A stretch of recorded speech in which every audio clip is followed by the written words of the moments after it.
It's the early hours of March 3rd, 1972. A police officer is cruising on Riverside Avenue, which runs for a few blocks along the Little Miami River in Loveland, Ohio. On the side of the road, he sees what he first thinks is a dog lying there in the street. He slows his vehicle on the icy road to avoid hitting the animal should it get up and run in front of him. As he nears the animal and stops his patrol car, at a certain point, the creature suddenly stands on two legs in a crouching position. Illuminating the creature with his headlights, the officer can now clearly see that it's not a dog at all, but something he cannot explain. It was 3 to 4 feet tall, 50 to 75 pounds. Its skin, leathery and amphibian, with wet, matted hair on its body that almost looked textured. Near the back, a short tail twitched as it stared at the officer with its nictating reflective eyes. Its bipedal reptile frog face began gnashing and clacking its teeth, then leapt the fence on its two legs and scuttled off into the underbrush. The officer immediately reported the incident, and later that night, returned with his partner. All they found was evidence that something had scraped the hillside on its way down into the river nearby. All would have been forgotten until the next night, when the screams of another police officer were heard on that same road. Then the police officer looked over to his buddy and was like, yeah, I thought it was my wife. Am I right? Because she's a fat piece of shit. Oh my God.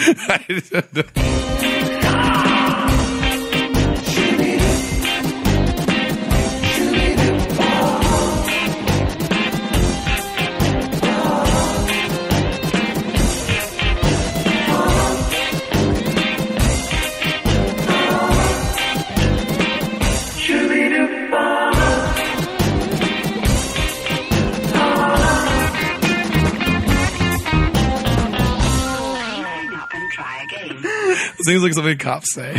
That sounds like a thing a cop would say to another cop.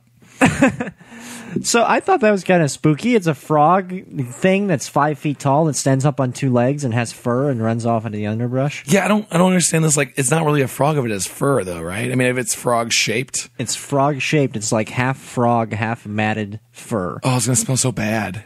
It probably does. That's something I noticed in a lot of the ones we're looking up for today. That everything has combination skins, like fur and scales. Well, we'll get into that a little bit later, but first let's do a little introduction. Oh yeah, well, yeah. Welcome to Paranoia Shop, guys. Oh god, my your voice is peaked. Welcome to Paranoia Shop, your one-stop shop for all things supernatural, conspiracy, and weird, where we probably make fun of them all. I'm Aaron John Waltke, and to my right that's your middle name? I never knew. Yep. I'm Chad Christopher Quant. Oh god, my middle name is so much better. It's like than Christopher yours. Cross. Oh no. And you're listening to Paranoia Shop. This is our 6th episode, and our theme for this week, I cannot believe we've been doing this for 6 months, but our theme for this week, episode 6, is Cryptozoophilia.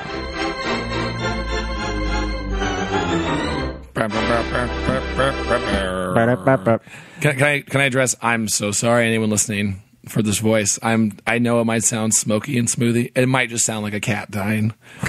Yeah, Chad unfortunately has lost his voice, so I'm trying to make mine extra rich and buttery make up for how strange his voice is. It was a big weekend. It was a big weekend for weddings, dodgeball tournament, Halloween parties. People came together, Aaron. But did you see any unexplained monsters? Unexplained monsters. Someone sat next to me that had a terrible smell. So he may have been a monster. He could have been like a human skin, or something like an undead corpse, just like underneath his shirt. You ever think about that? Like you don't know what's underneath people's shirts. Well, could just be like flesh wounds. That's true. They could be reptilians or something. They could all be quaddles. Quetzalcoatlus. But to explain the theme for the week, cryptozoophilia, obviously cryptozoology, is the study of unknown creatures. And zoophilia is the love of animals. Not the sexual love of animals. Well, technically, yes, the sexual love of animals. But it's a pun. But you shouldn't. You shouldn't make love to Bigfoot, is what we're saying. Because he will rip your dick off. Well, unless it's a female Bigfoot.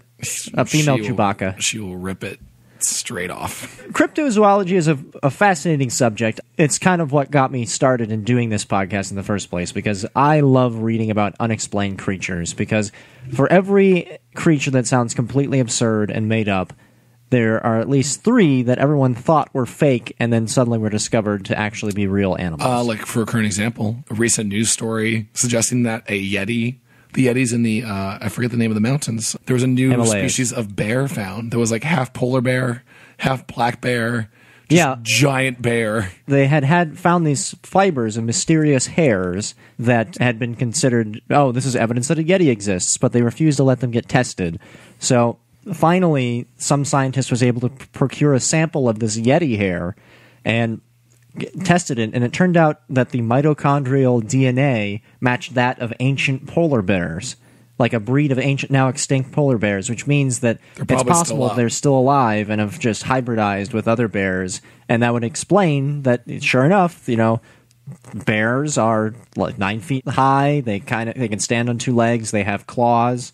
So and the maybe Yeti is real, and maybe it has the intelligence of a human being. Maybe it's possible. Maybe they have a polar bear society in the Himalayan mountains, and everyone who goes up and discovered and gets killed by a bear, everyone just assumes it's a Yeti. That's very cool. This is the conspiracy theories that allow you to go like, I could go hunt this thing. To me, that is like the ultimate end game fantasy.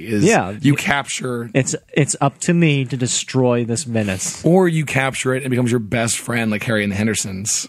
That is also possible. You could raise it as a surrogate child. Or you fall in love with it. I don't know why I keep going to this like weird sexual idea of Cryptozoophilia. Like wanting to bang every mysterious animal in the first 3 minutes of the podcast. I've referenced it 3 times. And before we get into this, I just want to say, first of all, cryptozoology has so many beasts out there. There are mythology and lore and animals that people are making up. There are so many out there that we figured it might be fun to highlight some of the lesser-known cryptids out there. Yeah, we're not going to just do Bigfoot. No, we're Bigfoot, not going to do Nessie, Yeti. The Yeti. They're too mainstream. They're too mainstream. Yeah, but we thought, why not give the smaller guys a chance to shine a little bit? And so this hour is more about the lesser cryptids. This is we're like Pitchfork for monsters. The true aficionado of undiscovered creatures. We're going to the summer festivals that you don't want to go to. This is the Bonnaroo of and finding Vampire Weekend. Finding the vampire weekends of swamp monsters. Okay. Well, to get a little bit more in depth in that first story, that creature, the bipedal frog man, is something known as the Loveland lizard. Sorry again? The Loveland lizard, or the Loveland frog, named for Loveland, Ohio, where it was spotted. The fact that makes it a little more noteworthy is that it was 2 police officers who independently spotted the same creature on the same road at 2 different times. So it seems like, unless they were both in on it, which doesn't make any sense, that it seems a little more credible than your average Yahoo out in the woods. Well, I guess the details are saying that theoretically that the cop who saw it the first night came back to the station and told everyone. So then you insert this seed of an idea in his head. So when he goes out the next night, But your story ends with that second cop being murdered. What happened to him? Well, he was okay. What happened? Did he see it? Well, he did see in fact, the second officer, Officer Matthews, he attempted to shoot the creature in order to back up the account of his partner's sighting a few nights prior, but the lizard escaped, most likely to die from its injury or in the bitter freezing cold of that. Or to build up animosity towards humans and grow stronger at night, and to lay its spawn, specifically to hunt down everyone. So, you're saying that the Loveland lizard or the Loveland frog was acting out the plot for Jaws 2, The Revenge. Is that what Jaws 2 is about? Jaws 2 is where the child of Jaws' son, Jaws the second, Jaws Jr., smells the blood of... Not even the blood, the actual... He goes after the wife, who's not even biologically related, of the original captain from the original Jaws movie. That is a very smart shark. Yeah, it doesn't make any sense. Does he have a little beanie cap? I feel like Jaws 2 has a little beanie cap and a backpack. Yeah, and something to prove. It's like, I'll get you, Dad. I'll get him. I'll get back at you. I'll find your killer, Dad. Don't worry. I want to be an astronaut when I grow up. What's interesting about the Loveland lizard frog is after these accounts came out and the cops basically downplayed it, it was probably just a pet that escaped that also is bipedal and had fur and amphibious skin.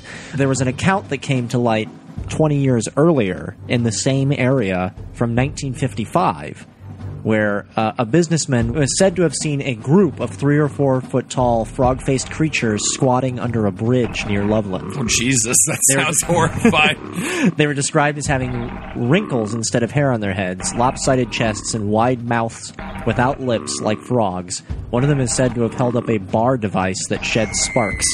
And then a strong odor of alfalfa and almonds was reportedly left behind. Wait, so that one of the frog creatures had a Roman candle, is what you're saying? According to this account. They're under a bridge hanging out, just firing fireworks. So they're miscreants, really. Yeah, they're juvenile delinquents. They could have just been ugly kids. As you can see, they're just like ugly fat kids. I'm not discounting that. Like just like the fat little kid. It's Ohio, right? So it's possible. Yeah. Overweight and just hanging below there. Balding, just shooting Roman candles off under a bridge. And they're like, frogmen. And the cop just went, motherfucker. Just like turned away, just left. And in case you were wondering what the Loveland Lizard looks like, here's the police sketch of what he looks like. If you want to describe that for the folks at home. Yeah, we'll put this out online. He's a fat Liberace looking frog whose entire posture is just like, oh, hello. and he has a crocodile back. He has a crocodile back and a little horn. And he looks like a Pokemon. And his arms are bent, kind of like John Waters when he's like creeping up on you, as if he's approaching the piano. He's like, oh, if you don't mind if I do. Like he's at a house party. He's like, I wish my brother George were here. And he just creeps over. He's like, listen, I can play if you'd like me to play for the party. Okay. I can play for the party.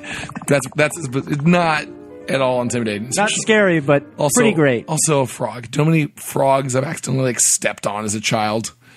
Not a terrifying creature, unless his tongue is 20 foot long and he can just grab you and pull you into his mouth. So yeah, that was the Loveland Lizard or the Loveland Frog. I do have what I think is kind of funny. It's an actual video sighting that someone supposedly captured of the Loveland Frog. Oh, I can't wait. So let me just pull this up. A lot of these are just word of mouth, especially cryptozoology. There's the photos that are clearly doctored. It feels like the animal sightings are always the least sound out of everything because it's the craziest one. Now we're pulling up some actual footage of the Loveland Frog. You see it? You see that run by? No, what? Listen to the sound that this thing makes. Note how unnaturally low it is. I saw nothing. It's not a normal frog, besides the fact that it's walking bipedally. Whoa! What is that? What was that? No. What was that? Oh, now it's going to slow down. Oh my... Wait, that's CG, right? It is CG. Okay, that actually looked kind of terrifying the first time because he has a grin on its face or something. You can look it up. The video's called The Loveland Frog Finally Caught on Tape under the account The Case Cracker, if you want to find it before it gets pulled down by the authorities for being too right. He's doing the Zoolander. Blue Steel. No, the Blue Steel, the same way in Sixth Sense. In The Sixth Sense is that shot of the kid's birthday party where they're like the aliens outside and there's found footage. Are you talking about Signs?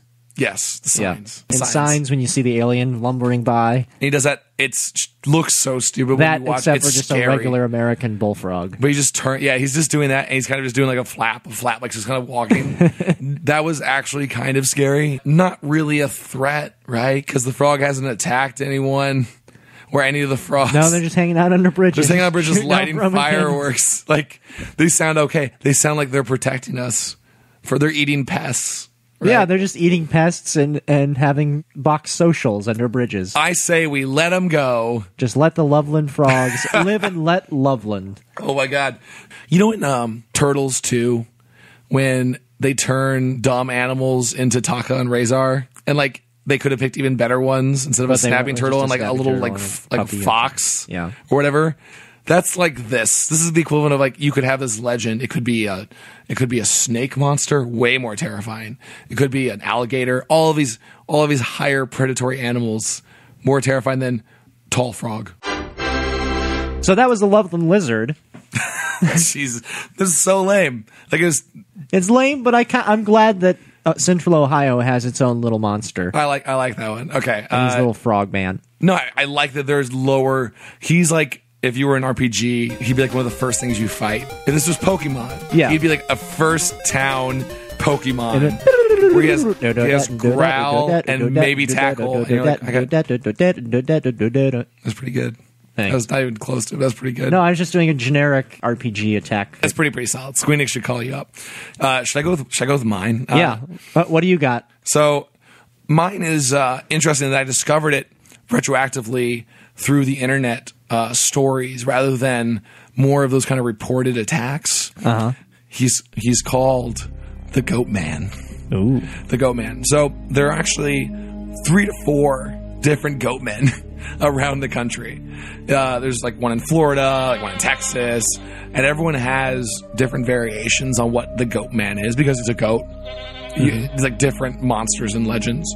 The most common kind of thread through all of them is a biped, human-sized goat, sometimes carrying a weapon like an axe that lumbers in the forest. So it's like a Diablo villain. Yes, a low-tier Diablo villain for sure. Yeah. And that most of them, all the attacks are always like someone was driving a car through Maryland and swore the Goat Man jumped on his hood and has like the photo proof of the dent on his car. And there were like 2 hoof prints on his car hood. Yeah. Oh, that's great. And just like goat men poop or whatever. So is he always carrying an axe or actually, like a halberd? The more common one, or at least the one that is more popular now, is the Goat Man is used as a phrase describing a shapeshifter in the woods, which is actually very horrifying. Oh, interesting. And so obviously we're dealing with old urban legends, which was just told by like a random farmer to maybe a newspaper, and that was it.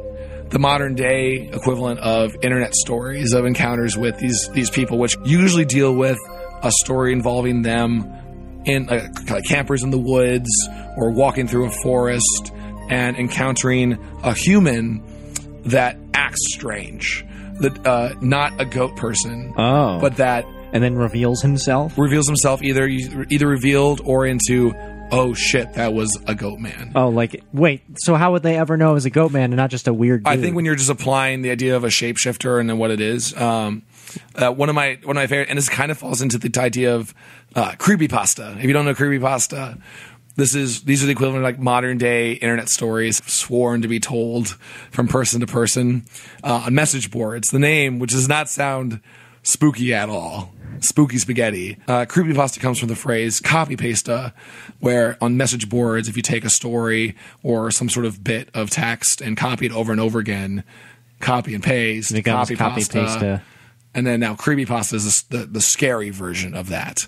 And there's numerous. So really, it's the kind of the modern day urban legend. Yes, because it's a story that kind of gets told and retold, and the origins get lost, but everyone who is a heavy internet user becomes aware of them gradually. So a few of the common thread stories, a few of the tales of science is that they're bad at pretending to be humans. Oh, interesting. They'll repeat certain phrases. It's kind of the scary of, you can tell they're learning. Like they might hear a phrase and pick it up, or... So basically it's a Furby. Yes, like a giant Furby that infiltrates your group. So a few of the things, like they have trouble speaking English, since only known counts have them mimicking what others say and not really knowing what it means. So much like a Furby or a foreign immigrant that just moved to America, where they're just saying... Or someone who suffers from echolalia. What is echolalia? Echolalia is the condition of just repeating language without understanding it. So these could just be people with echolalia wandering in the woods, for sure. Or they could be goatmen. Yeah. And you would also, a lot of the common stories always say you hear a muttering or some other voice that is not English, that there is some sort of language they have. So they're mimics.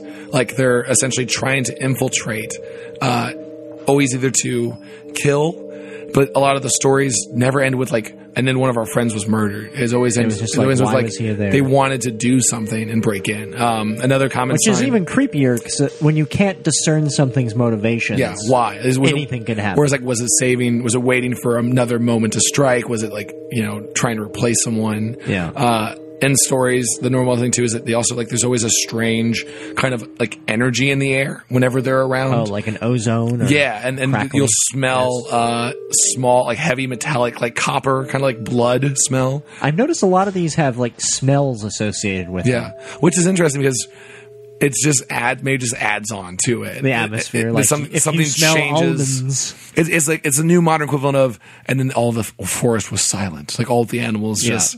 Instead, it's like this one smelled of cherries and elderberry. Right. Yes. Exactly. So, if I could, I'd like to read just a little bit. I'll just grab a moment from one of my favorite ones. Is a story by someone named Anazi, and it's from old message boards. It's a longer story depicting how about 12 kids went out camping at night.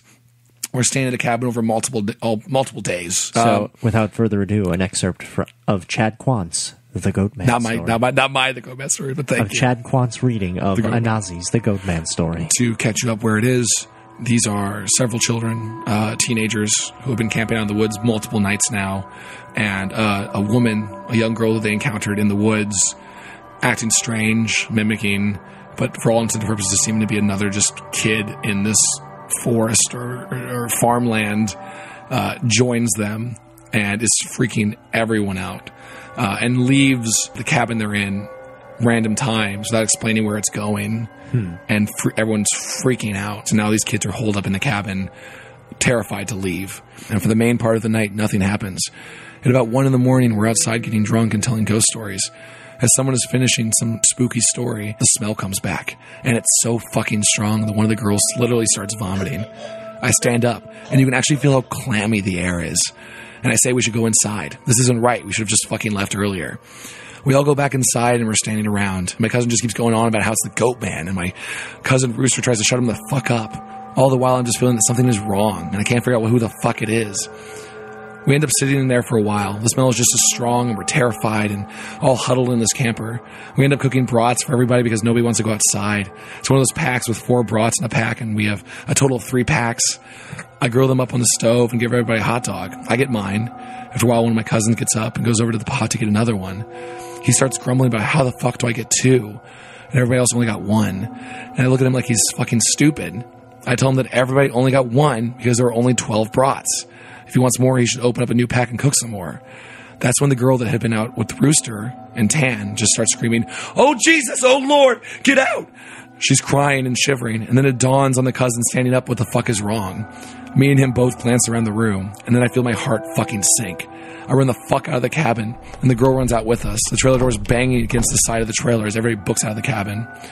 One of my cousin's friends asks us what the fuck was wrong. I start counting us, and there's only 11 now. I shit you not, my cousin verified. There have been 12 people in the cabin, but being that everybody didn't really know each other well, nobody really noticed the whole fucking time that there was been an extra person among us. And then I realized earlier that I'd kind of noticed something was off. You know when you're just dicking around and having a good time and you don't sweat the small shit, you don't always keep track of certain stuff? But I'm dead sure that somebody else had been in the trailer with us, and they'd been there for at least a fucking day, eating with us, and what makes it worse is I could figure out which one because I don't think anyone could actually interact with the other person. So he was just there the whole time. There with them and then leaving and coming back. There's a lot of sausage counting. There's a lot of sausage counting. I know it sounds silly, but they're like 12 brats. It's a I know it's important number to the story, but I just found it funny that. And then he ate too many sausages. He was a very rude goat man. Yeah. So you're saying when you order pizza and there should be enough pizza for everybody, but then obviously someone took 2 slices, it means there's a goat man among It means there's a goat man among you, or a goat man has left. And it's not because I just wanted more pizza. Yeah. The story goes on for a while, more of like terrified, afraid to leave because no one can figure out who the goat man was or who this person was that left.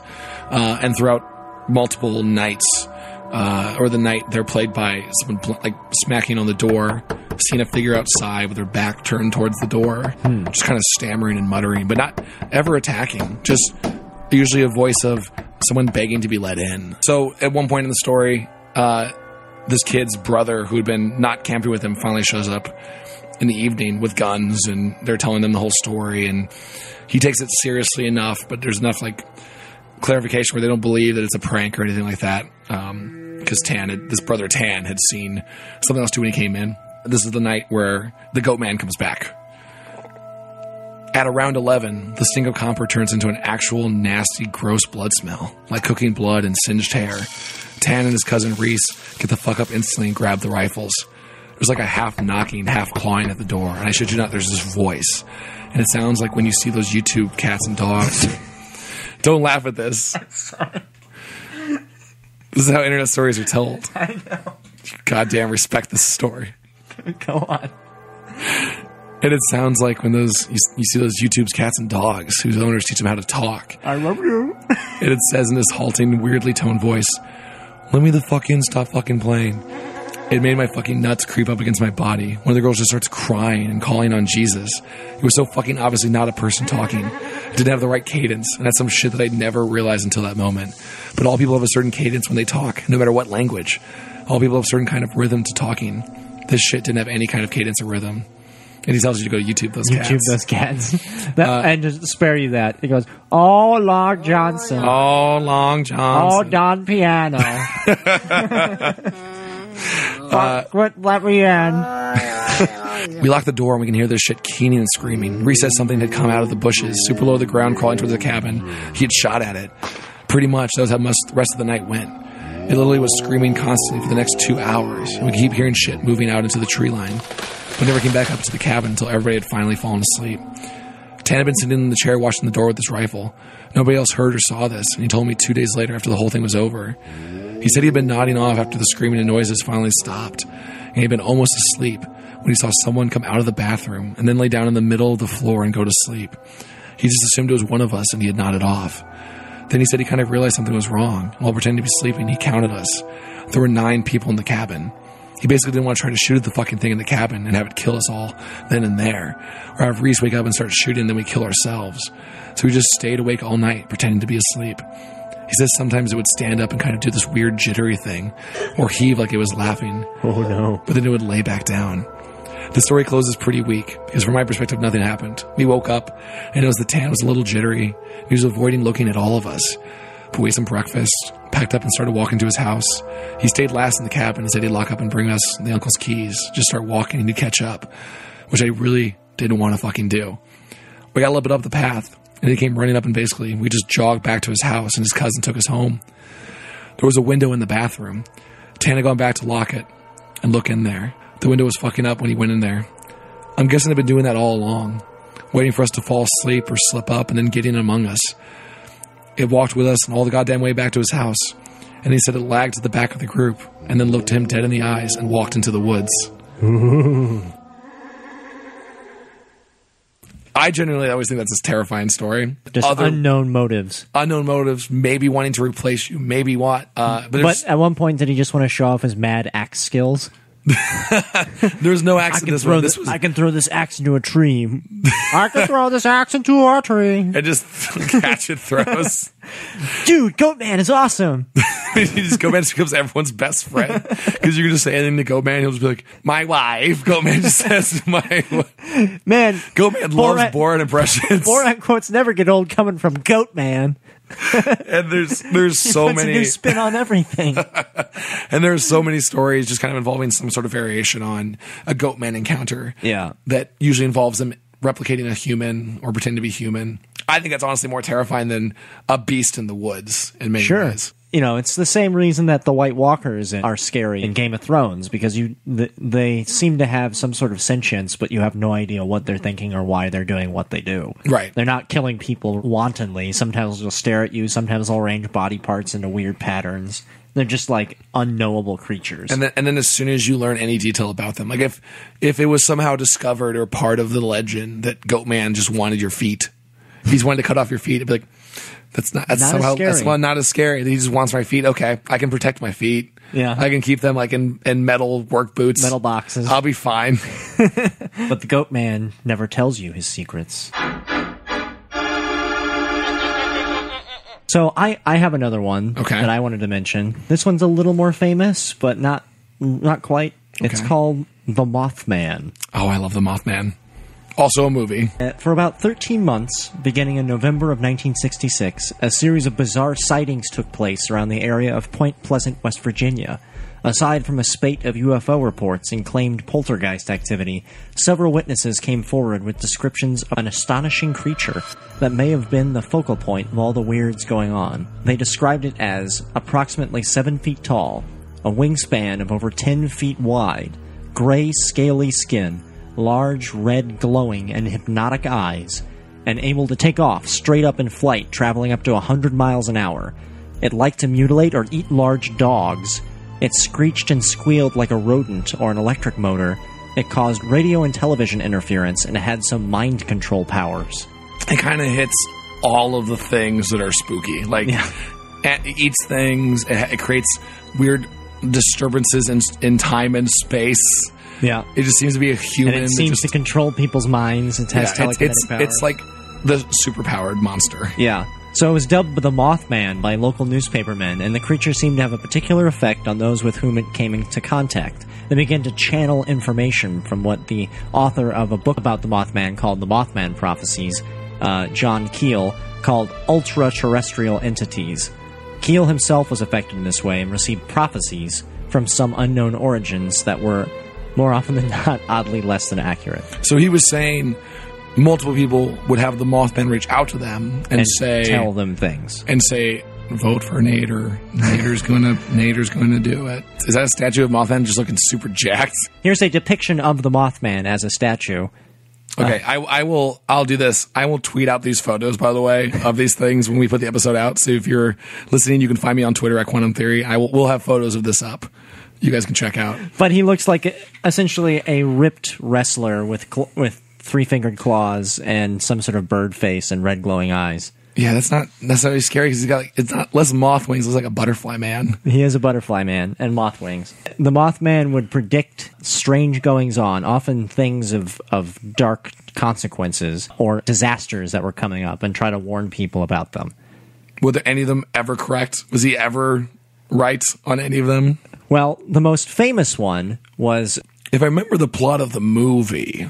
Which with Richard Gere, there was some point it ended with like a bridge was going to collapse. That is the Mothman had predicted. That's exactly what happened. Okay. So basically, the movie, the awful movie with Richard Gere.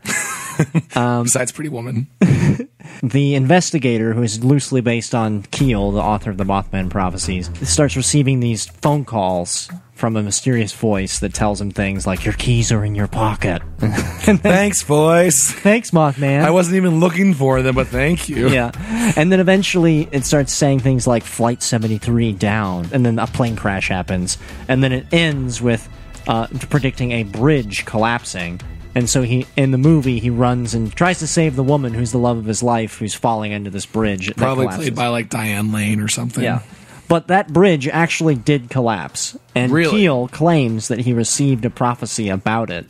Did he try to warn anyone? Well, he didn't realize what it was for until after it happened. Was it one of those like... He was in Manhattan at the time. And the prophecy was just... thing fall down. It wasn't like Brooklyn Bridge going down October 28th. The Mothman was first sighted in like the 1950s, right? And then kind of disappeared for 10 years. But then suddenly there was a rash of Mothman sightings right before the collapse of the Silver Bridge in Virginia, which caused the death of 46 people, which gave rise to the legend that the Mothman sightings and the bridge collapse were connected. And sure enough, the author of the Mothman Prophecies claims that he did receive a vision of the bridge collapsing, but didn't realize what it was until it was too late. I gotta suggest a theory. Okay. What's this guy's name? What's his client? Keel. Key and Peele. I think Keel was doing this shit. I think Keel was taking the bridge down. And then every production had like a hang glider going. Yeah, he just had a giant moth suit. And just like, I'm going to be played by Richard Gere in a few years, and just like flying down. He made the prediction that he himself was going to be played by Richard Gere. Richard Gere, or at least, hopefully, at least a Kevin Spacey. At least Kevin Spacey, or maybe a Bill Pullman. I'll settle for a Bill Pullman, please. And he's like a terrible Batman villain because. What he has the most to gain from these prophecies being right, or especially if he's just coming out with them post haste. Like he's like, "Oh yeah, I totally heard about that." Oh yeah. So here's the first news report that from the Point Pleasant Register, which is where all these sightings were happening. This is from Wednesday, November 16th, 1966. Quote. It was a bird or something. It definitely wasn't a flying saucer. Two Pleasant Point couples said today they encountered a man-sized bird-like creature in the TNT area around midnight last night. The TNT area, by the way, is an area where a bunch of old World War II bunkers were built that had a bunch of like old weapons stockpiles in them. And a lot of people think that the Mothman lived in those TNT barrels, or maybe was created by it or attracted to it. God, he's the coolest guy. He just hangs out. He lives in an explosive bunker. Oh, so cool. It's like the Turtles. He's like the Ninja Turtles. Yes. Sheriff's deputies and city police went to the scene about 2 o'clock this morning, but were unable to spot anything. But the two young men telling their story this morning were dead serious and asserted they hadn't been drinking. Steve Mallett and Roger Scarberry said the thing was about 6 or 7 feet tall, had a wingspan of 10 feet and eyes that were red and 2 inches in diameter and 6 inches apart. It was like a man with wings, Mallett said. It wasn't like anything you'd see on TV or in a monster movie. It's actually a lot of things in monster movies, Mr. Mallett. Yeah. The men and their wives were in Scarberry's car between 11:30 p.m. and midnight when they spotted the creature near the old power plant, adjacent to the old National Guard Armory buildings. The creature was seen standing on 3 occasions and was described as being extremely fast. It flew about 100 miles an hour in flight, but was a clumsy runner. That's actually, imagine him just like trying to take off and just like, oh God. Like when you try to run in sandals, just like the kind of like flop where your arms are just like flopping around. We went downtown, turned around, and went back, and there it was again. It seemed to be waiting for us. He said the light gray-like creature that scurried through the field and also flown across the top of the car. It apparently is afraid of light, Mallett reasoned. Maybe it thought it was just scaring us off. That's actually the opposite of a moth. A Mothman would be attracted to light. That's how you catch the Mothman. You just turn on all of your lights in your refrigerators. Like you get like 20 refrigerators. You put them out in a parking lot at night, and you just plug them all in. And you just leave them open. And you just wait in the woods. Like moth's gonna come. And he just flies into a giant bug zapper. Yeah, or he just goes to the fridge. He's like, oh, I just felt drawn to this light in this dark, and you just throw a net on him. So, during the next few days, there were other people reported sightings. 2 volunteer firemen said it was a large bird with red eyes. Other people said that they saw eyes in a nearby field that glowed like bicycle reflectors, and then they were buzzing in their television sets. And then a German Shepherd dog disappeared. Oh no! Yeah. German Shepherd dog ate the German Shepherd. No. Then the bridge collapsed. People saw more of them, and then there were no more sightings for a long time. And then Linda Scarberry and her husband came forward saying they'd seen the Mothman hundreds of times, saying sometimes at close range, it doesn't seem like it wants to hurt you. It just wants to communicate with you. I'm not believing this nice couple. Hundreds of times. Hundreds of times. Just like he stops in for tea and they hang out and watch TV. They talk about Everybody Loves Raymond. They just chill. Right. Not. So, besides the idea that this Keel guy was, in fact, pretending to be the Mothman, there are a few theories. Okay. One is that it is, in fact, a large sandhill crane, which is a crane that has about a 7-foot wingspan and reddish color around the eyes, and it might have gone off a migration route, and people were seeing that. And people, it flew into a trench coat. Like it just has it like lying around it awkwardly. All the time, and awkwardly runs trying to get it off.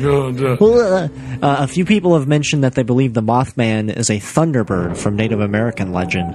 The thunderbird is depicted as a large bird that can cause wind and thunder with its wings, as well as shoot lightning out through its eyes.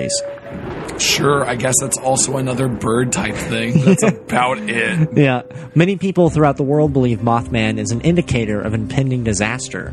Claims have been made that it's been seen before a number of large-scale accidents, including Chernobyl exploding. And then some residents of the Point Pleasant believe that the Mothman is directly related to the curse of Chief Cornstalk. The chief and his son had gone to warn some local soldiers about a band of rogue Indians who were not abiding by the Indian Peace Treaty, but the two were captured instead and killed by the soldiers. Although often disputed, there are some claims that the Shawnee chief Cornstalk uttered a curse while he was being killed by the American soldiers, and that the Mothman was sent by him to fulfill his words. As cool as that is, listen, I love revenge curses as much as the next person. No. The Mothman is either just like some weird bug creature that likes to lurk and like disrupt things. He's a goof. He's a little rascal. He's a Bart Simpson kind of thing. Or he's nothing. Or he's a hoax. Or he's a crane. I don't know. With a trench coat on. I am a very dumb white person, but I cannot see in what part of Native American lore is a giant moth that hates bridges. And there's a lot of bridge stuff going on. Yeah. The frogs hang out under the bridge. And then bridges. We should just do a bridges episode. Bridges, fact or fiction. Are they good or are they bad? Or are they magnets for the paranormal? Are these made out of golem arms? They're just made out of golem arms. Also, don't go see the Mothman Prophecies. No, it's really bad. You can't even see the Mothman in it. Yeah, it's super. He's not in it. It's super unsatisfying. There's like, I think one shot where you maybe see him, but it's like it's a description, like someone is saying, and then I saw this Mothman, and then you see briefly like this thing fly at the camera, as if the director and writer of that screenwriter was like, I think people are going to want as close to realism as possible with this in this story movie. About a psychic moth. Should we stretch the truth a little bit just to amp up the drama and the action and make it a little bit, and maybe make it scary? No, what if Richard Gere's just like getting phone calls and writing down stuff on pieces of paper, and then he runs onto a bridge? What if that was a movie? And he talks about a moth he saw. Good, real good. Real good. Meanwhile, Captain Phillips just takes the entire story about a man who's held hostage to be like, yeah, and then like SEAL Team 6 shows up and 10 submarines pop up. I'm like, how can Captain Phillips go more fictional than the Mothman Prophecies? I don't know, but he did. Okay. Stupid Mothman. I've always hated the Mothman because of that. You're dumb.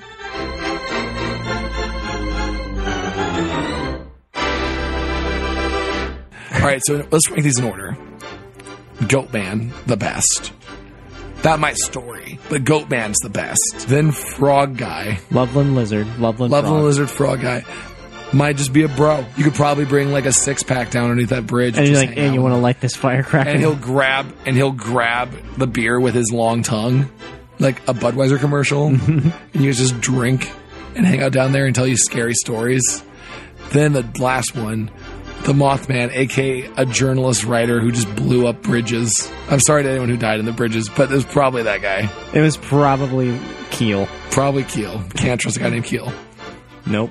All right. If you guys have any other stories, I would honestly send it our way. I would love to hear if you guys have like other encounters you've discovered or want to share. So if you have any cryptids that you think we missed or that we should highlight in our next inevitable cryptid episode, feel free to email us at paranoiashop@gmail.com. That's paranoia, SHOPPE @gmail.com. Or hit us up on Twitter, Good Aaron or Quantum Theory. That is Aaron and me, respectively. If you haven't figured that out. We got some cool submissions. We're going to be making some episodes out of them. Thank you so much for your emails.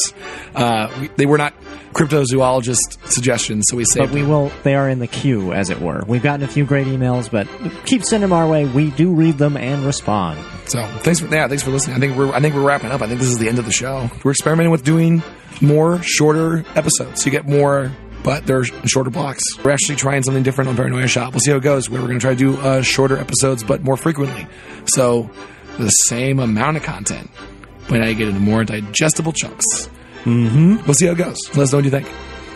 And speaking of that, we've already said before, please send us anything our way. Either stories you want us to cover, thoughts on these. We'd love to hear your theories, stuff we missed.